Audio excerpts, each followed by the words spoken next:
Hi everyone, it's Tracy here from Art Fiber Stitch. We're just catching you up a little bit. This is part 2 of this linen top that I bought from a thrift shop. And I chose some materials. I joined together a strip of them. And then I chose some other bits and pieces that I'd like with it. Then I chose some nice embroidery threads.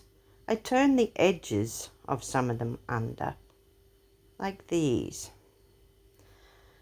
And then I did a little bit of stitching. And that was just to start. And that's just about where we ended on part 1. And you can see here how I've used some stitches just to hold that down. See how I've gone off the edge there with that dotted line almost. So now I've grabbed some other threads and I'm continuing on, because although I've done that first little patch down the bottom, that's about as far as I got. So now we're going to have a little look. Right, so I've done that, but I certainly have a lot more to do. Where do we start? Well, it takes a while to figure out where you want things. Do you want it on top? Do you want it underneath? Do you want raw edges, or do you want to turn it under? These are the decisions that I've already been thinking about. Sometimes I like to overlap them.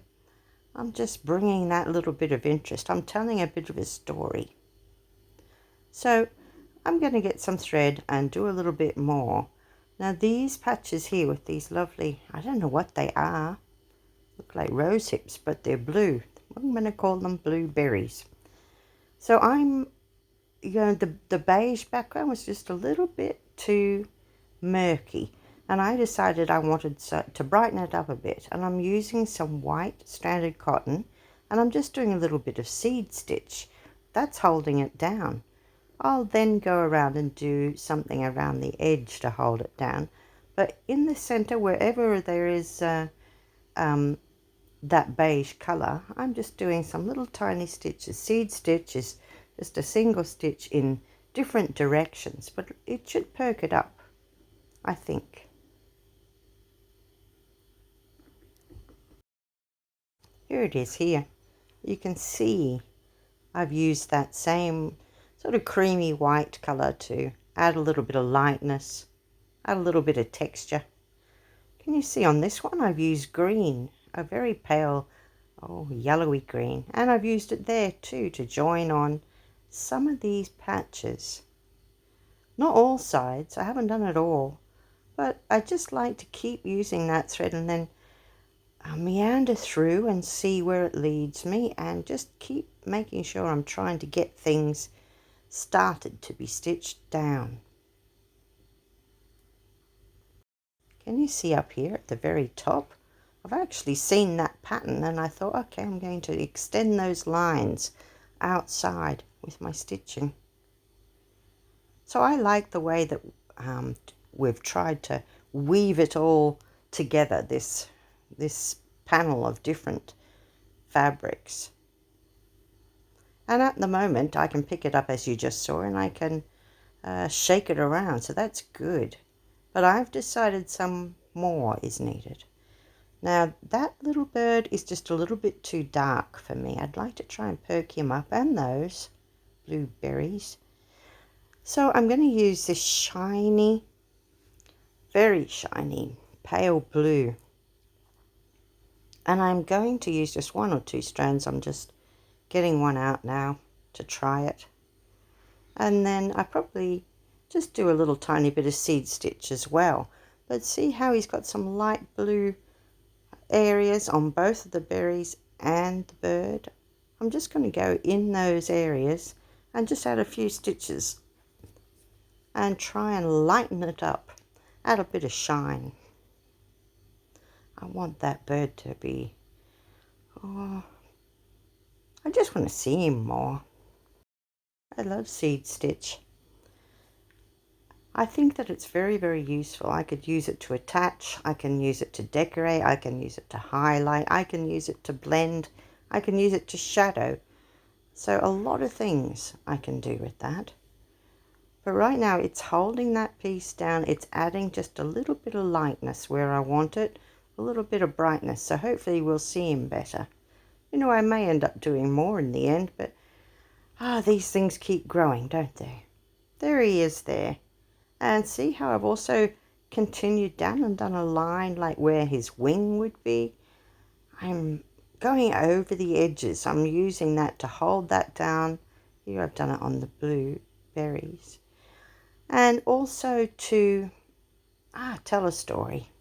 So here's my shirt.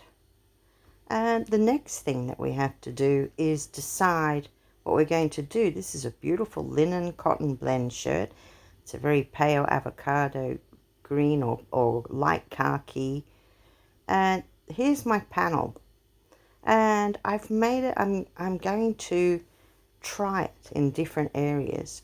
You know, do I want it here? Do I want it over that side? I probably don't want it in the middle.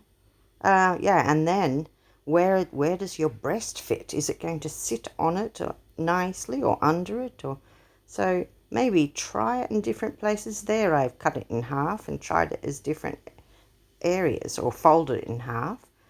But when I do like it, where I want it, I'll put a pin in it. Now, that's all right. We've got it there, but what else? I think I don't want it just blobbed there. So I've looked for some materials that are already in it, and I've cut out some little bits. Now see this material? That's that one. But when I look at it, I could use all kinds of bits from it. If you're just looking for a little patch, there's plenty there. So what do I want? I'm thinking I probably want something that's a bit of greenery, not that pinky one, I don't think. But this lovely juicy green would help it fit in with that green top. Can you see? Adds a bit of perk, doesn't it? So, and that's what I'm doing. I'm staggering pieces and trying them out. See this piece? It's actually the hem of something. So I thought, I could actually use that if I folded that under. That could be a pocket edge. No bit wasted here. I don't think I'll use it for this one, but I'm certainly keeping it. Those tabs on the top of pockets. Now, I'm going to use these ones. They're going to be, all of these are linen, so they're going to be lovely. But where? That's what you do. You place them here, there, and everywhere and see, does it balance for you? Do you like it? And I do, but I'm not finished. I think we'll end here and then do part 3, where I'll show you how to attach it to the top. Now that's going to be something interesting. All right, well, I hope you've enjoyed watching this creation come together, and I'll see you next time. Thanks again. Don't forget to subscribe and like.